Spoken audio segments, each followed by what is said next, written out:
陈燕是江州大学出了名的贫困生，别人下课去奶茶店，他去食堂后厨洗盘子；别人周末逛街，他去图书馆搬书。他没有智能手机，是交作业用学校机房，联系家里用宿舍公用，唯一的老人机还是母亲从废品站淘来的，不能拍照，只能接电话。有人偷拍我，不是他。没人问陈燕为什么耽误也没有回这里。我没有，他们只看见一个贫困男生，一个女生哭诉，一个足够让人愤怒的罪名。陈燕，你怎么能做这种事？这不是我的，名字都贴在上面了，还不是你的？陈燕以为讲述是能证明一部分清白。我没有智能手机。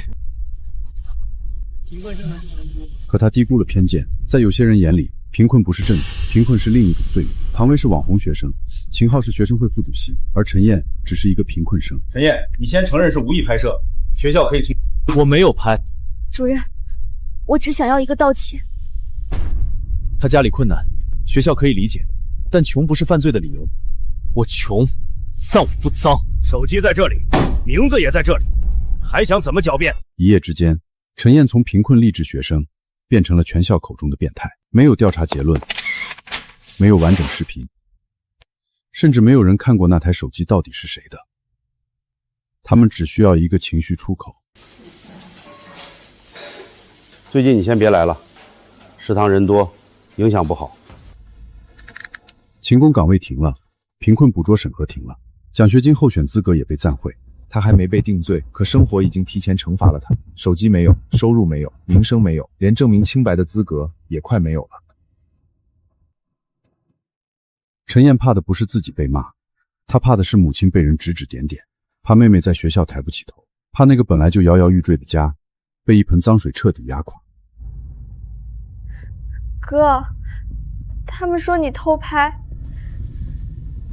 可你不是连手机都没有吗？那句话比所有骂声都扎心。这不是调查，这是提前写好的结论。无意拍摄，深刻反省，向唐薇同学道歉。这些字看似温和，可只要陈燕签下去，她这辈子都洗不掉。签了，学校还能保你；不签，后果你自己承担。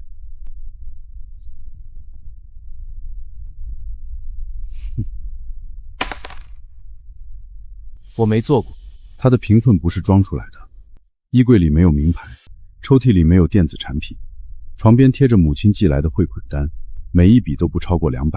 可越是这样，越有人觉得他心里不正常。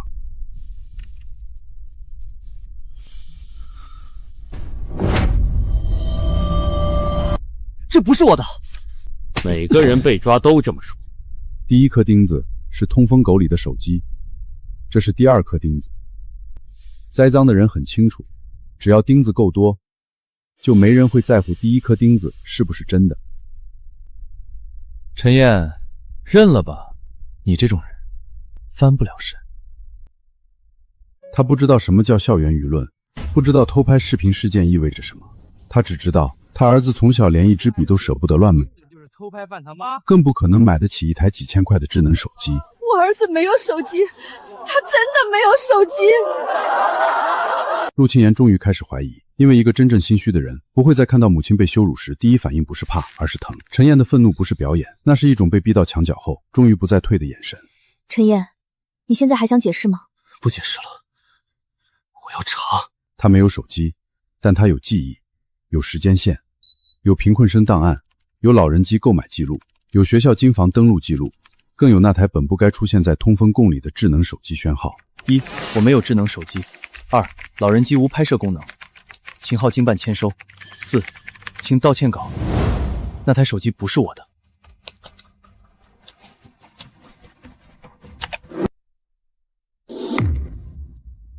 学校原本想用这场道歉会结束一切，一个贫困生低头，一个受害女生哭泣，一份处分决定落地，舆论平息，所有人都满意，除了真相。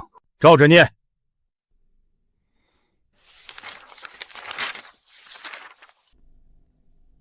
我不念。他没有哭，没有喊冤，甚至没有说自己多苦，他只是把所有人嘲笑过的贫困一项项摆出来。以前他们说他穷，现在他就用这个穷证明第一层清白。你们说我偷拍，那我的手机呢？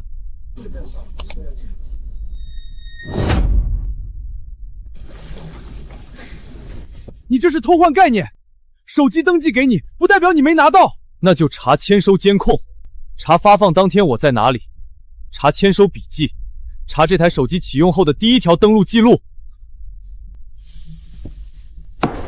陈燕，今天是道歉会，不是你胡乱攀咬的地方。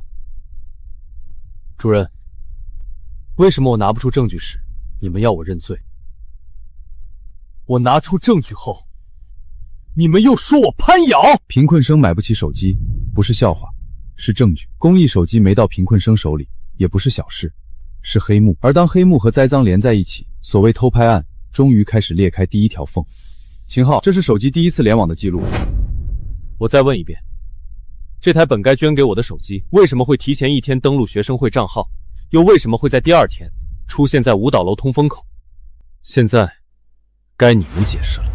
陈燕没有说自己多可怜，他只是把那台手机的来源摆出来，一台被说成偷拍工具的手机，登记在他的名下，可他从来没有见过。这件事比他买不起手机更可怕，因为这意味着有人拿走了本该发给贫困生的公益手机，又把它放进了舞蹈楼通风口。陈燕，你现在是在转移话题。我是在问手机来源。按流程，陈燕应该在3个月前收到一台智能手机，可3个月来，他仍旧用着那台屏幕发黄的老人机。这不是我的字。他终于意识到，这不是一个贫困生为了洗白找借口，这张签收单本身就有问题。秦昊是学生会副主席，也是公益手机项目的学生负责人。他平时出入办公室，代表学校做公益宣传。视频里，他总说要让贫困生接入数字时代，可陈燕这个真正的贫困生，连那台手机的影子都没见过。我要查发放当天的监控。我会申请。申请给谁？因为他知道，这个申请最后还是会落到学生处，落到蒋主任手里。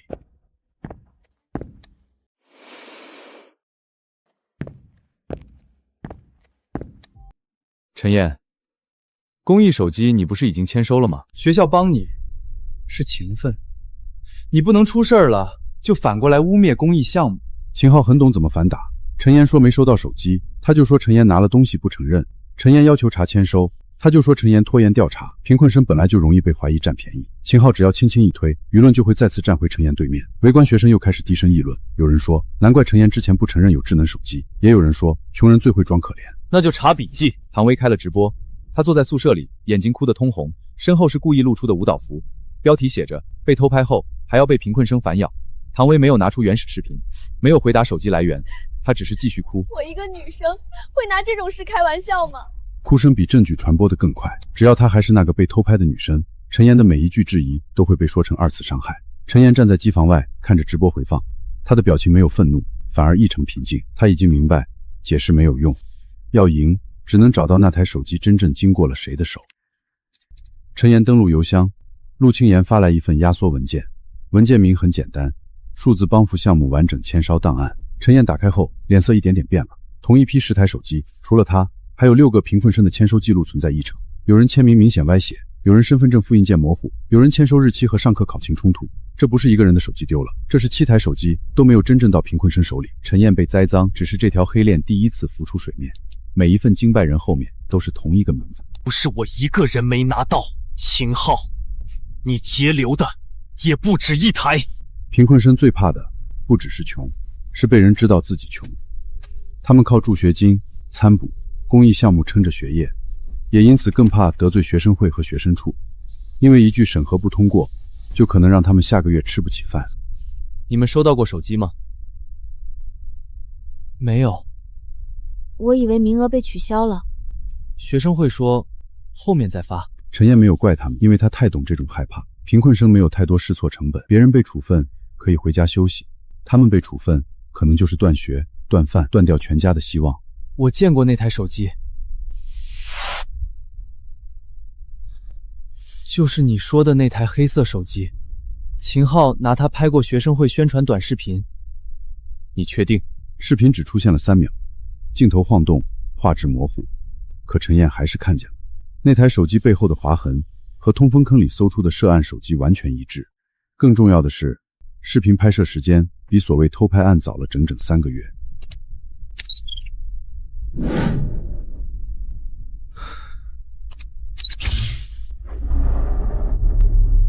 陈燕，你查的太多了。秦昊第一次不再装温和，他的眼神里有警告，也有不耐烦。对他来说，陈燕原本应该是一个最容易处理的替罪羊，没有钱，没有手机，没有背景，被污蔑后最多挣扎几下就会被处分压死。可现在这个替罪羊开始往回咬。你现在停手还来得及，别把自己弄得连学都上不了。你怕什么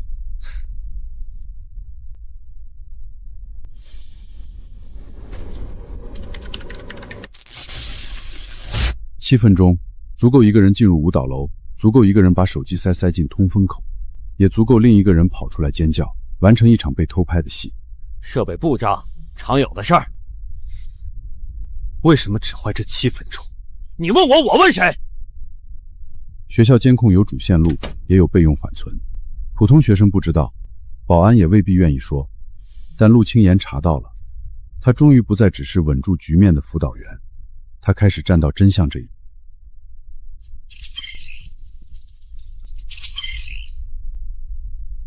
他为什么会有钥匙？因为他知道手机要放在那儿。如果唐薇是真正被偷拍的人，他在事发前不该这么冷静，更不该像是在等什么。陈燕看着他走进走廊，看着他停在更衣室外，看着他整塞头发，每一个动作都不像受害前的慌乱，更像开演前的准备。这段视频可能不是当天拍的。你还想看原视频？你是不是还想让我再受一次伤害？这就是唐薇最有用的武器，只要他把保护隐私4个字拿出来，任何合理取证都能被说成2次伤害。陈燕不能直接反驳，因为他一开口就会被扣上不尊重女生的帽子。可以交给第三方技术鉴定，不公开内容，只鉴定拍摄时间和来源。陈燕，你别太过分！过分的是你们不敢鉴定。别拍清楚，清楚了就不好。这一句话把所有哭诉撕开一道口子。如果他真是受害者，为什么要提前说别拍清楚？如果这真是偷拍，为什么会有好不好演？唐薇的眼泪还在直播间里发话，可证据已经开始反咬他。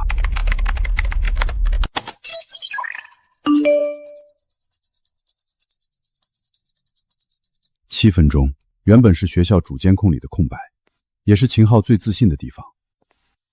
他以为只要这7分钟消失，所有人就只能相信唐薇的哭声。可他没想到，舞蹈楼还有备用缓存，更没想到陆清言会冒着得罪学生处的风险，把这段视频交给陈燕。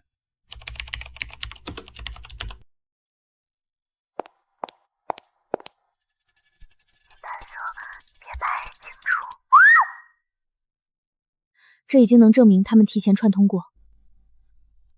还不够，他们会说这是巧合，说录音听不清，说我是为了洗白剪辑视频。陈燕已经不是那个只会喊我没有的贫困生，他知道对方能把公益手机塞进通风口，就一定会准备第2套说辞，所以他不能只靠一段监控，他要的是一条完整到他们无法狡辩的证据链。学校最怕的不是陈燕被冤枉，是这件事一旦翻案，背后会牵出公益手机截流，学生会造假，学生处审核失职，一个贫困生认错，事情可以结束。可如果秦昊有问题，整个学校都要被问责。这段视频不能单独说明什么，秦昊进入检修间也可能是处理学生会事务。那他为什么拿着涉案手机？那不是涉案手机，只是同款。学校那么多手机，你凭什么说是同一台？同款手机，这是秦昊准备好的第1层退路。只要不能证明视频里的手机和通风洞里的手机是同一台，他就能继续拖。贫困让陈燕没有手机，也让他比别人更会珍惜每一个细节。一件旧衣服哪里补过，乃至鞋底哪里磨破，他都记得清楚。同样的，一台本该属于他的手机，哪怕只出现3秒，他也能从划痕里认出来。他终于明白，对方已经开始动学校系统权限了。这台手机原本是学校给贫困生的学习工具，如果他真的发到陈燕手里，也许他早就不用深夜排队抢机房。可这台手机没有帮他学习，他被人急流，被人使用，被人放进通风口，最后变成了定在他身上的罪证。这段所谓的偷拍视频根本不是报案天拍，他提前1天就存在，从一开始就是演出来的。时间对上了，视频创建时你不可能在舞蹈楼。如果手机真是陈燕的，绑定账号不该是学生会；如果偷拍真是陈燕做的，手机里也不该出现另一个人的指纹解锁记录，而那个人才是真正使用他的人。能查到指纹是谁的吗？要学校配合，或者警方介入。事情已经影响学校声誉，你继续闹大，对谁都没好处。对真相有好处。陈燕，你别忘了，你的助学金、住宿资格、学籍审核都还在学校手里。贫困生最右每一样东西都像是别人给的，学籍、补助、宿舍、勤工岗位，学校只要动一动手指，就能让他无路可走。既然学校不愿意报警，那我自己把证据公开。对陈燕来说，这通电话风险很大。如果企业不理他，学校会说他恶意扩大事态；如果企业联系学校，秦昊和蒋主任会提前销毁材料。可他已经没有别的路，学校不查，他就去找能查的人。你好，我是受钻学生。关于那批公益手机，我从未收到，手机编号是 AX07到13，这7份签收当的笔迹完全一致，明显是伪造的。你把材料发过来，我们会派人到校核查。这批手机不是普通礼品，他们是企业以公益名义捐给贫困学生的学习工具，每一台都有编号，每一台都有公示。如果被截留，只是管理事故；可如果被拿去栽赃贫困生，那就不是事故，是恶意，是犯罪。马上联系学校，我们要调完整发放记录和今晚人名单。秦昊原本以为这些贫困生不会追究，他们不敢问，不敢闹，也不敢得罪学生会。他更没想到，自己随手栽赃的一台手机，会把整批黑账一起带出来。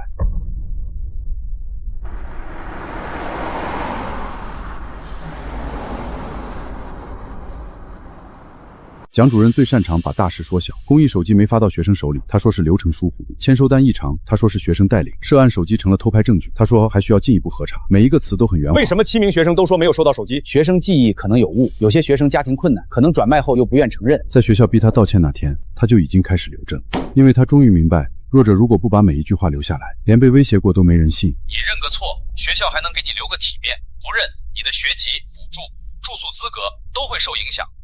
这叫流程疏忽吗？还是在知道证据有疑点后逼我认罪？我可以作证，陈燕多次申请第三方鉴定和报警，学生处都没有受理。这一次不再只有陈燕一个人说话，陆清言站出来，意味着学校内部也开始裂开，舆论开始摇摆。不是因为所有人突然善良，而是证据终于压过了情绪。唐薇的眼泪还在，秦昊的身份还在，蒋主任的权利还在，可陈燕手里的材料也开始一页页站起来。唐薇看着论坛，慌得给秦昊打电话，秦昊没有接。唐薇第一次意识到，一旦事情败露，秦昊可能会把他一个人推出来。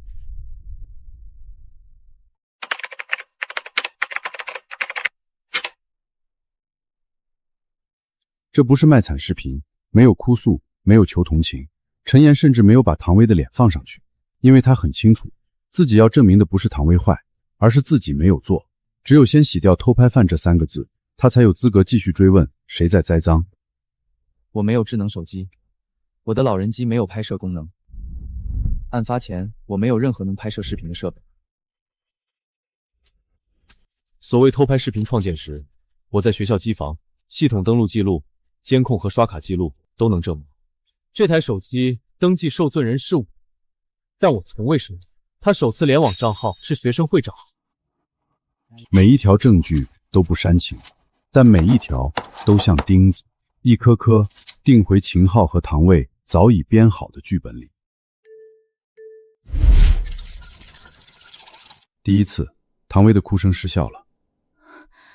第一次，陈燕不是被审判的人。他把证据摆出来后，所有人终于开始问另一个问题：如果陈燕不是偷拍犯，那谁在撒谎？我穷，不代表我脏。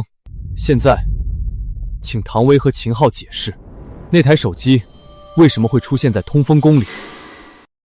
唐薇很懂镜头，他知道什么角度显得脆弱，知道什么时候停顿能让人心疼，也知道只要自己继续哭，就总有人愿意相信他。可这一次，直播间里的弹幕已经变了。我没想到，一个被伤害的女生还要被这样质疑。当没有证据支撑，情绪就会开始反噬。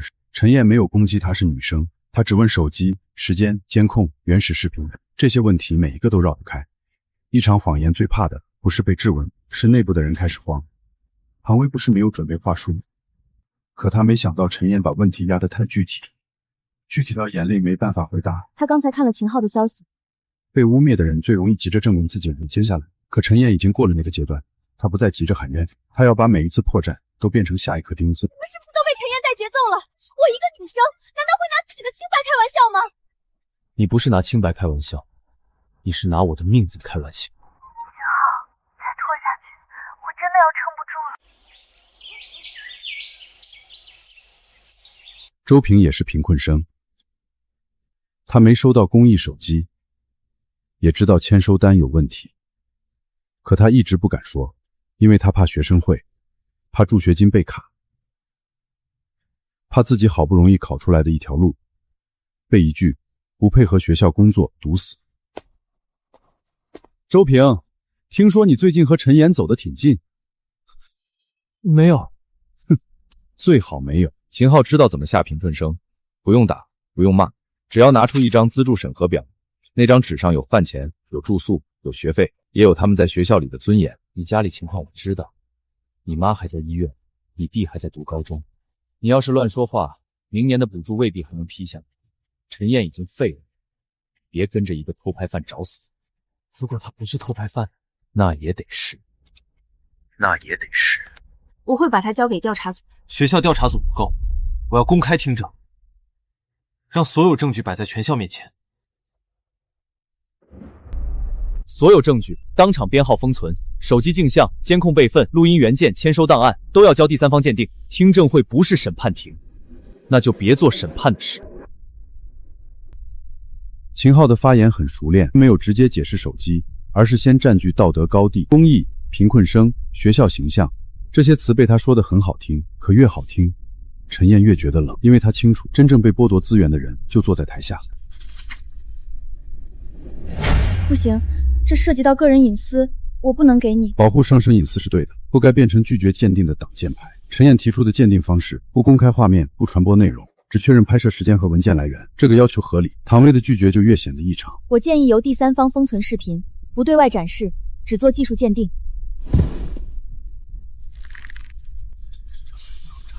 会议休宴。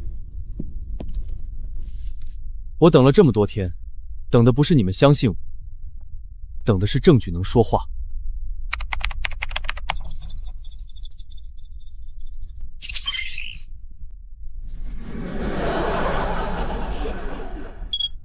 这是一条最硬的时间线。偷拍视频创建时，陈燕不在舞蹈楼，她在机房，刷卡记录、机房监控、账号登录都能证明，一个没有智能手机的人不可能用一台自己从未拿到的公益手机，在自己不在场的时间拍出视频。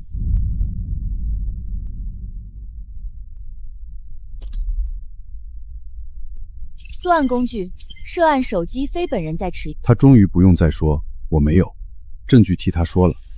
过去几天，他被人追着骂，有人说他穷疯了，有人说他穷人心理阴暗，有人说贫困不是免罪牌。可现在，贫困反而成了真相的一部分，因为他买不起手机，也没有收到本该属于他的那台手机。我穷不代表我低人一等，我没手机不代表你们可以往我身上塞一台。穷人的清白也不是打折商品。事情仍需调查，不能过早定性。以前蒋主任最喜欢说，为了学校，为了学校声誉，让陈岩认错，为了学校稳定，不让报警，为了女生隐私，不做鉴定。可真正被保护的，从来不是学校，而是那些怕真相曝光的人。你的学籍、补助、住宿资格都会受影响。主任，你可以怕学校丢脸，但不能让我替学校丢命。现在可以提取机身指纹，如果同意，我们现场做初步比对。秦昊曾说，备份监控里的手机只是同款，曾说公益手机签收只是流程问题，曾说陈岩是为了洗白而攀咬，可指纹不会替他圆谎，他只会记录谁真正拿过这台手机。初步提取结果显示，机身背面侧边按键摄像头附近均有同一组高频源和取证时之接触区域。陈燕指纹形成时间较晚，疑似为现场被要求拿起手机后留下。陈燕闭了闭眼，那天保安把手机塞给他，让他解释，他本能接了一下，就是那一下也被人拿来当证据。栽赃的人连这一点都算到了，只要陈燕碰过手机，就能说他心虚。可他们没想到，真正频繁使用手机的人留下的痕迹更多。技术人员把高频指纹和学生档案秦昊指纹样本进行初步比对，比对进度条缓慢向前了。这是侵犯隐私，你们凭什么比对我的指纹？因为这台手机属于公益项目财产，你是经办人，你有义务接受核查。秦昊还想说话，屏幕上的进度条走到100%，字幕特写，初步比对结果高度一致，全场爆出一阵惊呼。唐薇手里的纸巾掉到地上，蒋主任的脸也彻底灰了。到这一刻，所谓同款手机的说法彻底碎了。案发前一天登录学生会账进入检修颠的人，手机上留下高频指纹的人，都指向秦昊。你说我偷拍，你说我收了公益手机不承认，你说我穷，所以想靠撒谎翻身。他一步步走到台前，现在手机上是你的手印，登录账号是学生会的，监控里进入检修间的人也是你。秦昊脸色发白，却仍咬牙。我只是经办人，碰过手机很正常。所以我们继续查，查7台公益手机去哪了，查谁伪造了签收，查唐薇为什么提前说别拍清楚，也查你们为什么非要让我变成偷拍犯。企业负责人起身，声音冷硬：从现在开始，公益手机项目进入正式追责程序，违规人员一个都不能少。这台手机曾经被所有人当成陈燕偷拍的铁证，可现在它变成了另一条线的起点，一条从贫困生名单到学生会办公室再到舞蹈楼通风口的黑线。秦昊终于开始明白，局面已经失控。如果只是陈燕一个人，他还能说陈燕撒谎；如果只是涉案手机，他还能说自己经办时碰过。可7台手机同时异常，已经不是一个人的嘴能堵住的。 7个人都记错，7份签名都像代签，7台手机都刚好经过你手。我是学生会负责人，经过我手有什么奇怪？公益项目的遮羞布终于被扯开，不是手机发放流程混乱，是有人把贫困生的学习工具当成自己的资源和交易品。贫困生的沉默不是他们没受伤，是他们太怕失去。可当陈燕站出来后，他们终于知道，原来不是自己不配拿到手机，是有人偷走了他们该有的东西。 7台手机，秦昊，你要解释的不止一个偷拍案。学校原本想把一切控制在校内，一个贫困生认错，唐薇得到安慰，秦昊保住学生会名声，学生处保住体面。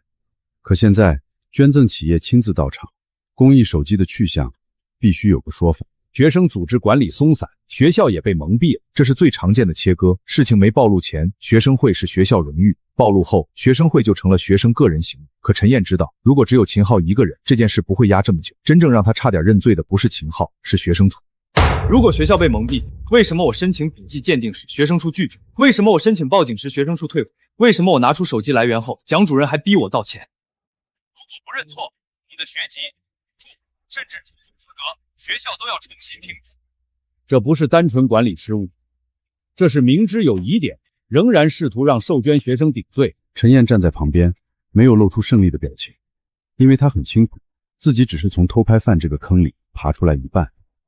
还有唐薇的假哭、秦昊的黑账、蒋主任的压证，以及那些被卖掉的贫困生信息。陈燕，你累不累？还不能累。他们欠的不止我一个人。陈燕，我从没填过这个平台。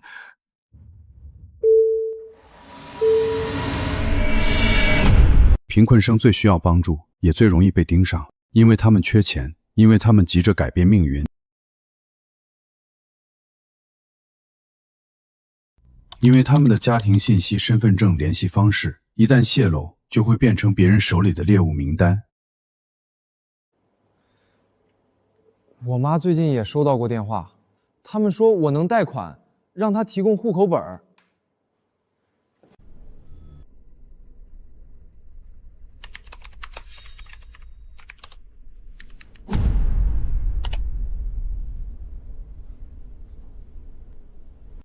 这已经不只是截留手机，这是把人的困境拆成标签，把贫穷变成可售卖的数据。秦昊嘴上说帮助贫困生，背地里却把他们的伤口标价。这不是我整理的，学生会电脑谁都能用。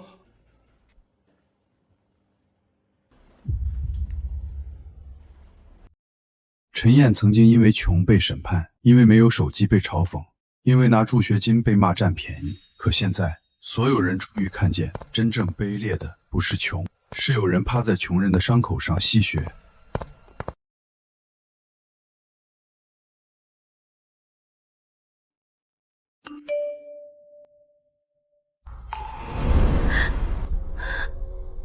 这一次，他没有观众，没有弹幕，没有弹幕，没有秦昊教他怎么，没有秦昊教他怎么。他终于只剩下自己，也终于意识到自己所谓的受害者身份，已经撑不住了。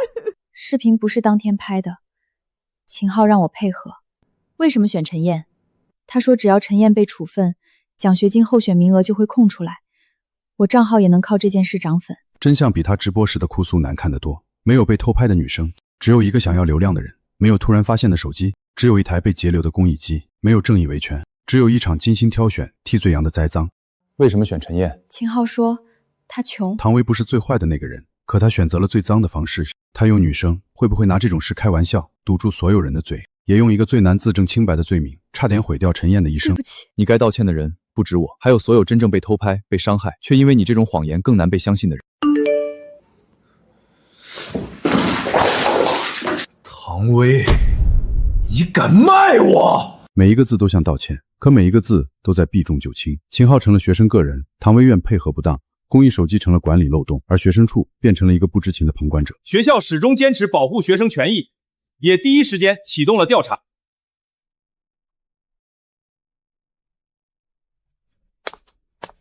如果没有这些东西，蒋主任今天就能顺利切割，一句学生个人行为就能把学生处摘出去，一句与流程疏忽就能把差点压死陈燕的威胁变成轻飘飘的管理问题。签了道歉书，学校还能保你；不签，你的补助、住宿、学籍都要重新审核。这叫第一时间调查，还是第一时间让我认罪？陈燕终于看到压在他头上的几只手开始一只只松开，但他没有觉得轻松，因为被污蔑的这几天，母亲被拍，妹妹被怒，贫困生信息被卖，7台手机被隔流，这些伤不会因为一句暂停职务你已经赢了一半，还不够，我要他们公开写清楚，那台手机不是我的，贫困不是罪。这不是误会，这是栽赃。这2个字看似温和，可一旦接受，就意味着所有人的恶意都被轻轻擦掉。唐薇的哭诉是误会，秦昊放手机是误会，蒋主任逼他认罪是误会。他母亲被羞辱，妹妹被围堵，也都只是困扰。陈燕不能接受，不是误会，是栽赃。蒋主任已经被暂停职务。陈燕措辞太重，对学校影响很大。那你们污蔑我的时候，影响不大吗？陈燕无偷拍行为，偷拍视频非案发当天拍摄，涉案手机系贫困生公益机，签收记录存在伪造，秦昊、唐薇存在栽赃行为，学生处存在压正、逼迫认错行为。这些恶心的猜测和羞辱，像无形的巴掌一下下抽在他脸上。他不要模糊的道歉，不要疑似不当、困扰。当面要刷他身上时，每个字都很清楚：偷拍犯、变态、贫困生败类。现在真相还回来，也必须一个字一个字写清楚。公益项目也会同步发布声明，这件事必须公开透明。这次学校应该给你完整的清白。关于陈燕同学被诬陷偷拍事件的调查通报，经调查，陈燕同学无任何偷拍行为，清白回来了。但不是所有伤口都会立刻愈合，被骂的夜晚还在，母亲被围观的视频还在，妹妹哭着问你不是连手机都没有吗的声音也还在。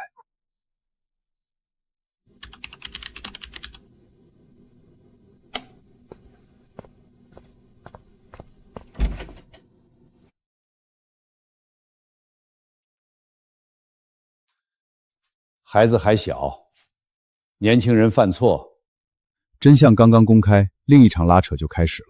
秦昊家里想把事情压成学生会管理不当，唐薇想把自己说成被秦昊诱导，学校更希望一份通报、一场处分就把风波结束。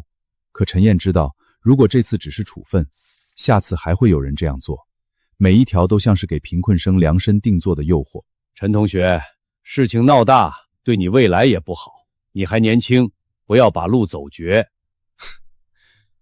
你儿子把我往死路上推的时候，怎么没想过我还年轻？这不是简单的道歉能解决的事。公益物资被急流是侵占，签收单被伪造是造假，偷拍视频被提前制作是伪证，贫困生名单被卖是侵犯个人信息，而把这一切扣到迟燕头上，就是一场蓄意毁人的犯罪。我真的知道错了，我只是太想要奖学金，也太想红了。真正被偷拍的女生，以后可能更难被相信。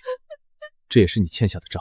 这一天，陈燕第一次不是被带走的人，她站在校门口，看着那些曾经高高在上的人被带去问话。蒋主任暂停职务后，接受学校和相关部门联合调查，没有报复的快感，只有一种迟来的疲惫。他太累了，累到连胜利都显得沉重。你做得对。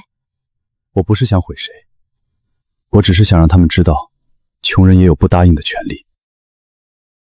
本案已按伪造证据、侵占公益物资、侵犯公民个人信息等方向立案调查。终于不是误会了。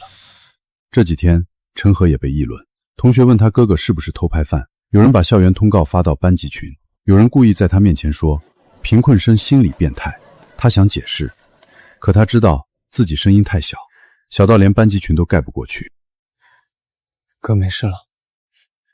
他们都看见通报了，老师也说你是被冤枉的。哥，我终于敢抬头走路了。刘桂兰心口一酸。刘桂兰这几天没睡好，她不懂什么技术鉴定，也不懂公益手机，她只知道儿子被骂，女儿被问，她去学校解释，却被人拍成视频笑。如今通报出来，她终于知道儿子没有做错。可一个母亲的心不会因为公告就马上安稳。收了。妈，我真没事儿。陈燕曾经因为没有手机被嘲笑，这是不是很贵？我们能要吗？又因为本该属于她的手机被栽赃，现在她把一台真正属于妹妹的学习手机放到她手里，不是炫耀，不是补偿，而是告诉她，贫困生不该因为接受帮助而羞耻，这是学习工具，不是施舍。你努力读书，拿到该拿的资源，不用觉得欠谁。陈和点头，眼睛亮起来。陈和打开手机，第一件事不是拍照，而是下载网课软件。哥，我以后也想考江州大学，我想和你一样把头抬起来。秦建国选这个地方是故意的，让陈燕看见差距，看见钱，看见所谓有背景的人能给出的价码。他以为一个贫困生只要价码足够高就会低头。50万，你撤回，追责申请，写一份谅解书。你妹妹上学，我也可以安排。陈燕，你家几辈子也赚不到这笔钱，别为了所谓清白把现实路堵死。所谓清白，你儿子就是这么想，所以才敢栽赃我。有些人求和是因为怕付代价，秦建国显然是后者。他不在乎儿子偷了公益手机，不在乎贫困生名单被卖，他只在乎秦昊的人生不能留下污点。你别忘了，你妈还在县城，你妹妹还要读书，有些事儿闹太大，对谁都不好。你再提我妈和我妹一句，这段录音，我现在就交给警方。你到底想要什么？公开审理，依法追责，还有，把所有被截留的公益资源还给真正需要的人。你就不怕以后没路走？我穷但不卖清白，我路窄但不走脏路。50万对陈燕家来说是天文数字，可如果用这笔钱换来沉默，那他以后每一次拿起手机，每一次看见妹妹上学，每一次听见母亲说没事，都会想起自己卖掉了什么。晚上，陈燕将秦建国威胁录音提交警方，案件性质再次升级。1个月前，陈燕站在这里被要求念道歉稿，1个月后，她再次站在这里，不再是嫌疑人，也不再是被围观的贫困生，她是这场冤案的受害者，也是把黑幕掀开的人。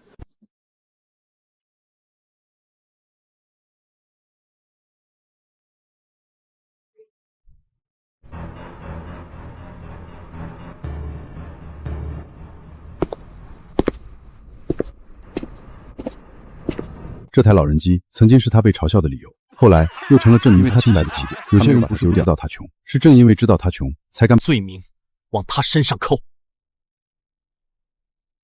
他们说我偷拍，可我连手机都买不起，死一般。后来我才知道，他们不是不知道我穷，他们是知道我穷，知道我没背景，知道我证明清白很难，所以才敢选我。陈燕没有因为清白回来就把这件事关进过去。他知道学校里还有很多周平，很多陈和，很多害怕失去补助，害怕得罪权力，害怕被贴标签的学生。他淋过雨，所以想给别人撑一把伞。谢谢。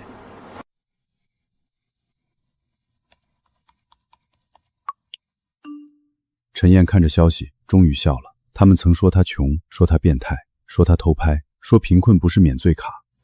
可陈燕最后证明了，贫困不是罪，也不是他们随便按罪名的理由。真正该被审判的，从来不是贫穷，而是那些明知别人贫穷，还要踩上去的人。